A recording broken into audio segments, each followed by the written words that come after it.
Oh, hey there. So,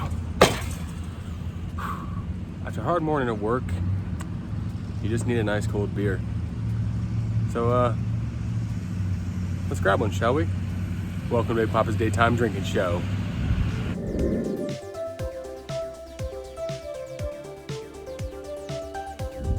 Alright, so obviously cold and delicious is mandatory. Let's try something a little bit older, something nostalgic and organic.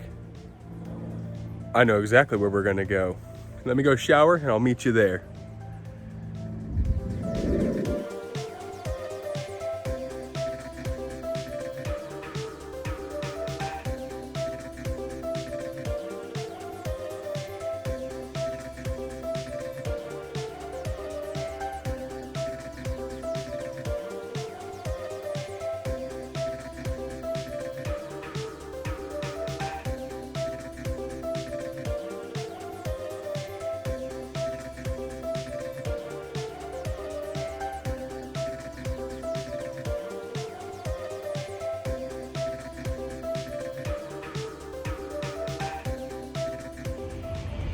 All right, so like I said, I'm here at Orlando Brewing in downtown Orlando, Florida. I am here with Mauricio, the events, tap room, and social media manager, obviously. He's just going to tell us a little bit about awesome beers that they have. You know, what happened with Orlando Brewing? How did it start?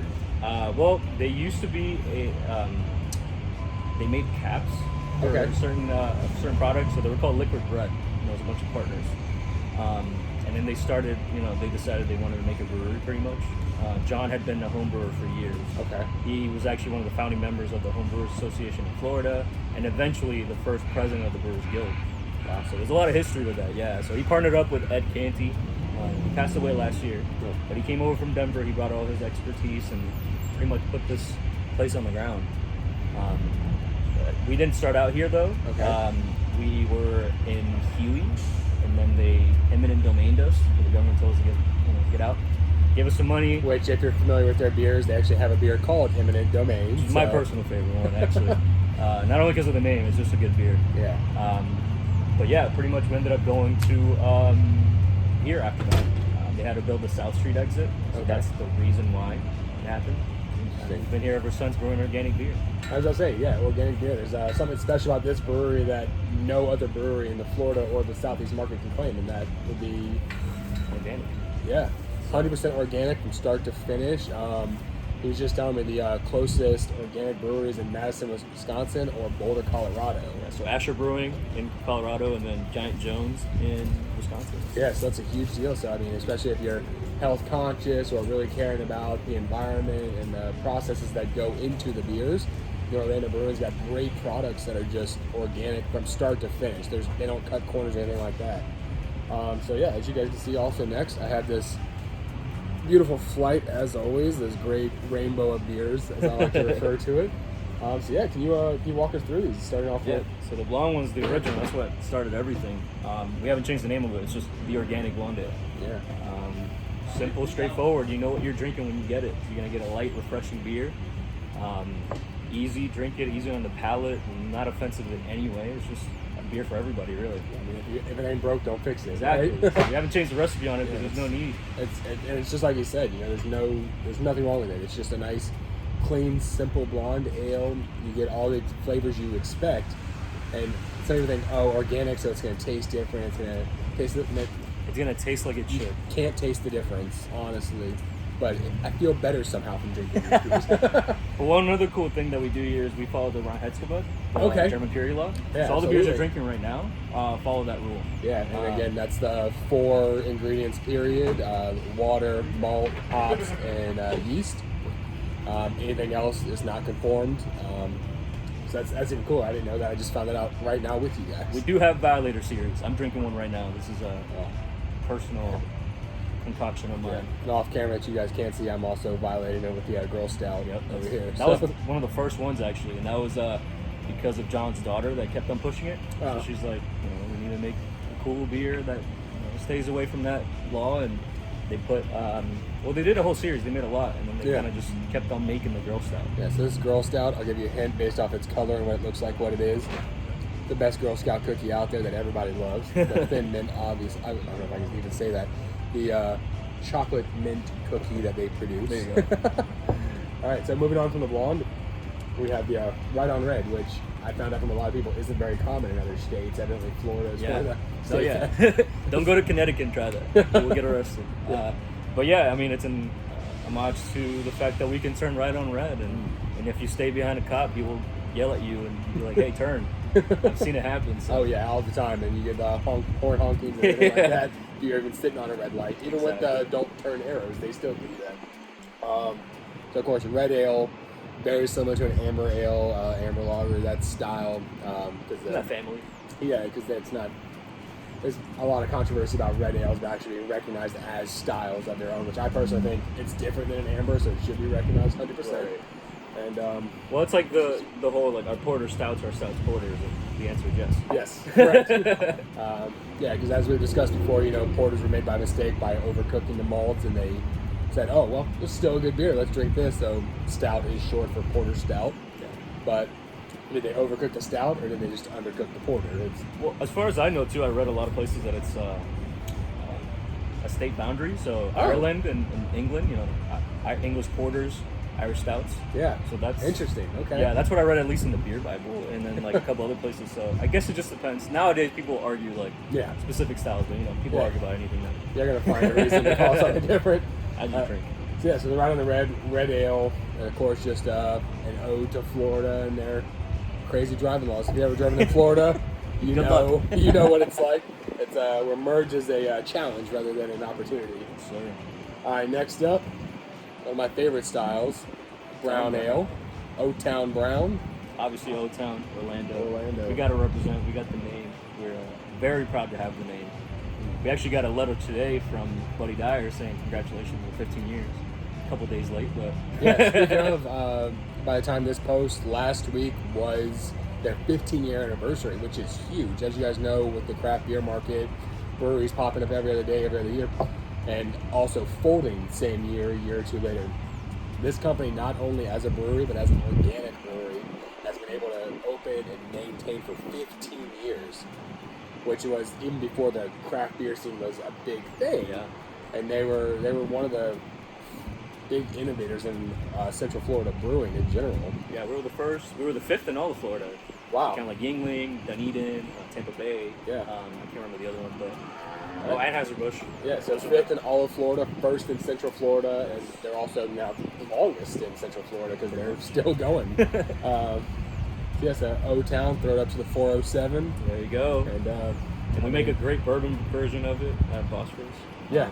But we also have it here sometimes. So. Yeah, so I've mentioned sometimes in the past I am a restaurant manager outside of this, and Orlando Brewing actually does our beers for my company. It's they do the blonde and a brown ale just for us that marketed as the Bosphorus Brown and the Bosphorus Blonde. And they did a special bourbon barrel aged of the brown ale using our hand-selected Knob Creek bourbon barrels. It's a huge deal. It was phenomenal beer. Can't really go wrong by bourbon barreling a beer. It's so good. And then and then this O-Town Brown is just as good as the ones that we have at the restaurant, and then just as good as the barrel version of it. I mean, you can't go wrong with a good brown ale as long as you do it right. And it's light. It has a lot of flavor, but it's not overbearing, which is a good thing about these beers. Absolutely, you can taste the subtle nuttiness to it and stuff like that, but it's not like a smack you in the face with a hazelnut or something like that. So it's super flavorful. Not that there's anything. Right, no. I mean, I've told them many times how much I love hazelnut, so hitting me with hazelnut's not a problem, but this one's not forcing you to note it. You're experiencing it. It's really nice. And then, of course, the style that really is mandated in every brewery, regardless of who you are, where you are, and for hopheads like myself, the best style out there. The IPA. Now, this is the I4 IPA. Which is because iconic. I-4 runs all the way through Central Florida. It's one of the most major roads. Interstates in all of Florida. I-4 is one of the biggest ones. It also has like the most casualties per. Yeah, from like interstate. Lakeland to Disney, pretty much. It's like the most dangerous part. It's a huge interstate, but it's fantastic. And so here's the I-4 IPA again. It's a classic, and it's more of like an earthy IPA. It's not the most hoppy thing in the world, but it definitely satisfy your hop needs really. I'm actually drinking a variation on it. It's the I4 IPA with Earl Grey tea. It's kind of like a little experiment that I did that it's really good, actually. Yeah. We're probably going to keep making them. Yeah.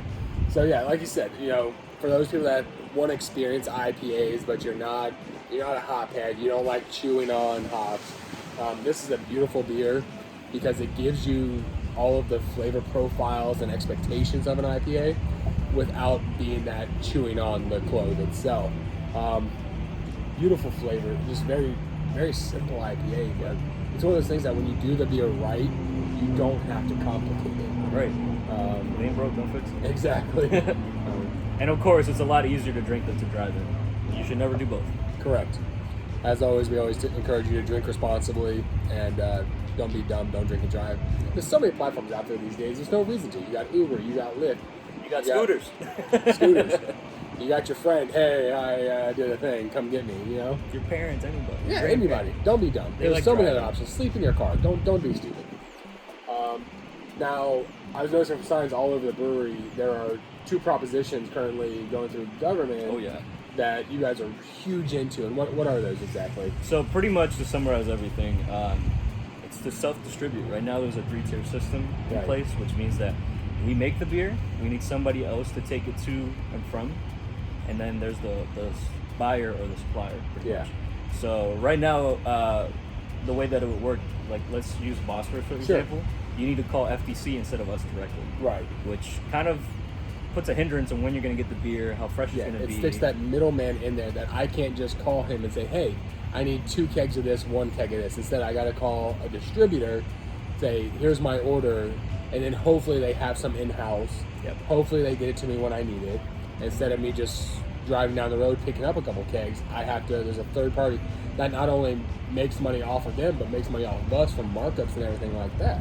Yeah, so you could get it cheaper, and at the end of the day, this law, if it changes and we were ever to self-distribute, it wouldn't stop the distribution companies. Yeah. It would still, we would still have to value our contracts in place, but the main thing, it would be able to reach out to like local places and get it at cheaper prices, or at least at reasonable prices for the consumer. So, and that's another thing. Let's say you have a busy Friday night. You can call me up. I'll go over there, and I'll bring you some kegs gladly. I'll get some kebabs in the return, and we're good to go for the day. Yeah. But right now, like he said, like you can't do that. You have to wait and hope that they have it in stock. That's what a lot of people don't understand when it comes to managing restaurants, running restaurants. Is I may be out of a beer, but it's not because I didn't order the beer. I ordered the beer, but this distributing company is out of it. However, I know that brewery is 20 minutes away, and they have tons of it in stock.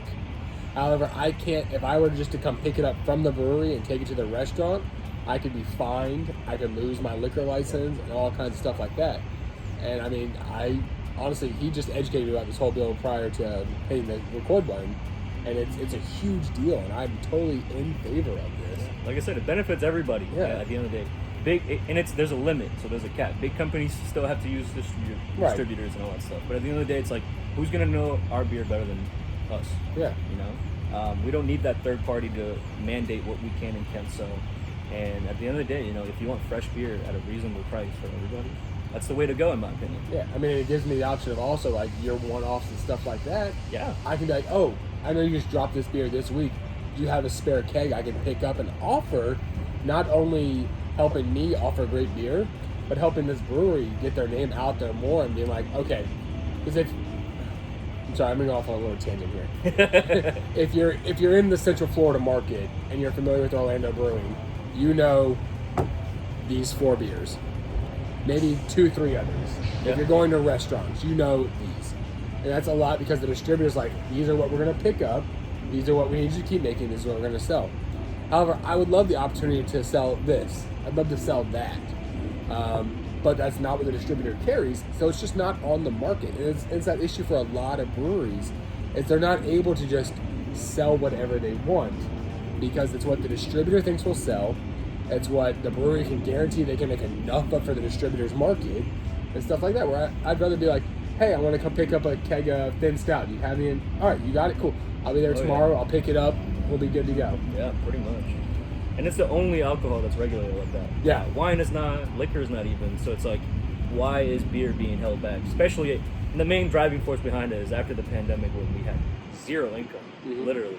I mean, what else were we supposed to do? Yeah, and of course, for those of you guys who don't know, even though Florida's been on the we'll do whatever we want side of the COVID and everything like that, it was still, when we first reopened, restaurants could open for to-goes only. Breweries were not allowed to open for a dine-in guest. And it wasn't until like phase 2.5, 3 that breweries were allowed to start having people in. And it was a huge deal because it's like, you can go to a restaurant, why can't I go to a brewery? They follow the same rules. They're small enough, they follow the same, everything like that the restaurants are doing, but they weren't allowed to open. So not being able to wholesale, if you will, out of the brewery into the restaurants was a major deal because they're still losing money to the distributor. And the distributor's making all this third-party money instead of them going right back to the actual small business. That person, I just met John a few minutes ago, the owner of the brewery. He still has a hand in everyday operations. Yeah. Whereas your owners of these major corporations, major restaurants, maybe even knows that location exists, you know? At the end of the day, we only have 10 employees. So you come to the brewery, you know exactly where that money's going to. Exactly. I can't say the same for a lot of other companies. It might be the CEO or whatever taking all of it. Exactly. We don't do that here. It's a smaller group. And not only that, especially during the pandemic, they grouped us with bars and things like that were notorious for breaking rules or doing whatever. To each their own, don't get me wrong, I don't want to get into that. But the point is, we were grouped into a scene that we are not about. You come to a brewery, I'm sure all your brewers go to breweries. So it's it's a different vibe. And we just got kind of the worst end of it. Yeah. So again, if you find yourself in downtown Orlando and the surrounding areas, swing by Orlando Brewing Company. Great organic beers, great beers in general. Meet the staff, super friendly, super hospitable. Have yourself a couple great beers, and we'll see you next time. Cheers. A huge thank you to Mauricio and John over at Orlando Brewing for being so welcoming and showing me so much hospitality. Again, if you find yourself in that area, please do yourself a favor, help this company out, go see them. They've been around for 15 years. They're one of the first names of brewing in the Orlando or Orange County area. So you should definitely stop by and enjoy some of their beers. And if you feel so inclined, you want to get a little political about it, please look more into these bills that are going through the Congress and Senate and all that. And if you feel inclined, help them out, help show the government what we feel should be done with our local breweries. Transitioning over into our rebrews section today. Do you like delicious IPAs? Do you like cities named after planetary bodies? Do you believe society should just be a little more civil? Then do I have a beer for you. Today's beer comes to us from Jupiter, Florida, and it is going to be the Pontoon Cruise by Civil Society. It's a New England style IPA that comes in at 7% ABV. It is brewed with Galaxy, Enigma, Riwaka, and Citra Cryo hops. If you know anything about Civil Society, all of their beers I've ever had have been fantastic. But they're really known for their IPAs and the way they just make the juiciest of all beers. Most of their beers are the super thick, beautiful color.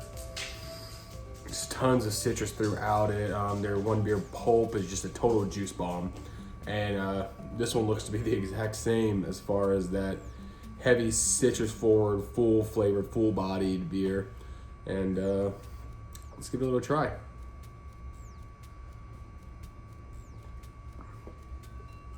Wow. Absolutely super thick, super citrus. There's a lot of orange flavors and tropical flavors coming out of this. This is definitely the beer I'd want to be sipping while I'm riding a boat through the harbor or just sitting on a pontoon out in the lake. This is a beautiful sunny weather beer, great for all conditions, and oh wow, I just can't get over how full flavor and juicy it is. It's so out of our total of 5, we're gonna go with 4.25 for this beautiful baby. So again, that's Pontoon Cruise by Civil Society Brewing, New England style IPA, 4.25. The world of craft beer is almost a spiritual movement in the way that people feel about it, pursue it, and all that. But you know, there's actually a group of people who are truly spiritual who are also in the beer world. And those are the Trappist Monks. So right now we're going to kick it over to Professor Big Papa. He's going to tell us all about Trappist Monks and Trappist brewing. And Santa Maria, you know I am a righteous man. Of my virtue I am justly proud. Hey, just kidding. It's Professor Big Papa here. How are y'all doing today? So we are going to talk about a fascinating subject, and that is going to be Trappist breweries. If you're familiar with Belgian beers, you've heard this term before. But what does it actually mean? It's a really cool thing. So Trappist breweries are breweries run by Trappist monks, which is a branch of Catholicism that started in the early 1500s out of Le Trappe, France. Now, there are currently 13 Trappist breweries in the world. Some of them being in the Netherlands, England, Spain, France, and actually we have one right in the United States of America. But what are the criteria of being a Trappist brewery? There's 3 criteria. The first, obviously, has to be brewed by a Trappist monk or at least supervised by a Trappist monk. Second, it has to be the secondary function of the brewery or of the monastery, I should say, because the first order should always be keeping God in the front light and promoting him. Third, they cannot be a profitable organization. In order to run this, anything extra than paying for the cost of goods or paying for the upkeep of the environment has to be donated to society. Now, originally that goes back to the beginnings of this, because the whole point of the Trappist breweries were to help feed and grow the communities around them. If you're familiar with Belgian style beers, you're also familiar with the types of Trappist beers, because they originated the styles of single, double, triple, and quad, which originally got their names because of the crosses the monks used to draw on the casks that they were being fermented in. There'd be 1 cross for a single, 2 crosses for a double, and so on. Cool things about these are the single beers were originally the extra beer, the beer that they didn't see fit to serve amongst the community, and these were actually consumed by the monks themselves. Now, each grade, as you go tier to tier, it has to do with the amount of malt that goes into it and the upgrading of the beer. So, of course, it just proceeds as single, double, triple, quad. Doubles are super strong brown ales. In general, it range from 6 to 8%. Triples or triples have a general golden color to them, and they usually range from 8% to 10%. And then you have your big daddies, your quad ales, which are usually 10+%. So the Trappist monks had a great time doing this, and they went really hard and really strong for a long time. There was a great growing of them, and then they got knocked all down. There are only 13 left, like I said. So where can you find some actual true Trappist ale still?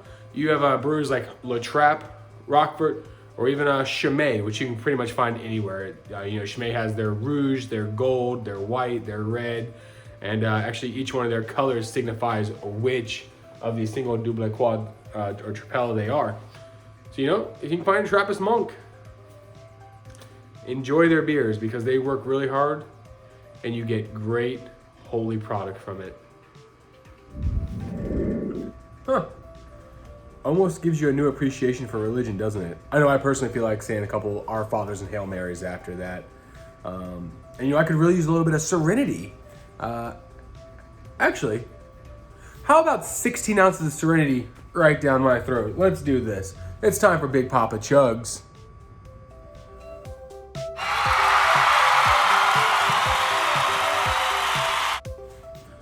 So for today's chug, we're gonna do Serenity Now by Hidden Springs Ale Works out of Tampa, Florida. It is a fruited Berliner Weiss that they also label as a sour, coming out of Tampa, Florida. It is a chocolate-covered cherry-inspired sour ale with milk sugar added to it. You can definitely see they went hard with that cherry look. It looks like a nice big old glass of cherry juice. Beautiful cherry notes. You can smell the tartness in it. Oh, but I'm so excited for this. So let's do it, shall we? Prost.